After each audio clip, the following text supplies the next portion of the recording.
Hello বাবা। হ্যাঁ বাবা আমি আর এখানে থাকবো না, আমাকে এসে নিয়ে যাও। কেন, কি হয়েছে? এরা না কেউ ভালো না, শুধু আমার সঙ্গে ঝামেলা করে আর আমাকে বলে কিনা আমি নাকি কোনো কাজ করি না। আমি থাকবো না, তুমি আমাকে এসে নিয়ে যাও। শোন মা, তোকে একটা কথা বলবো।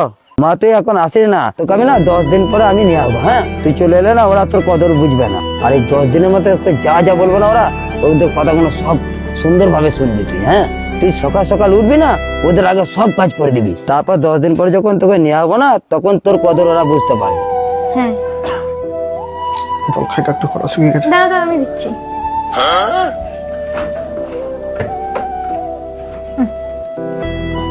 চিরুনিটা কোথায় গেল?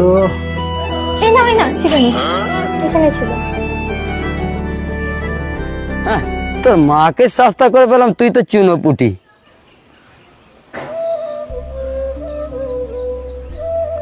কিরে মা, 10 দিন তো হয়ে গেল, তোকে আবার নিতে যাবো? না না বাবা, তোমাকে আর কষ্ট করে আসতে হবে না। আমার শ্বশুর বাড়ির লোকজন না এখন খুব ভালো হয়ে গেছে।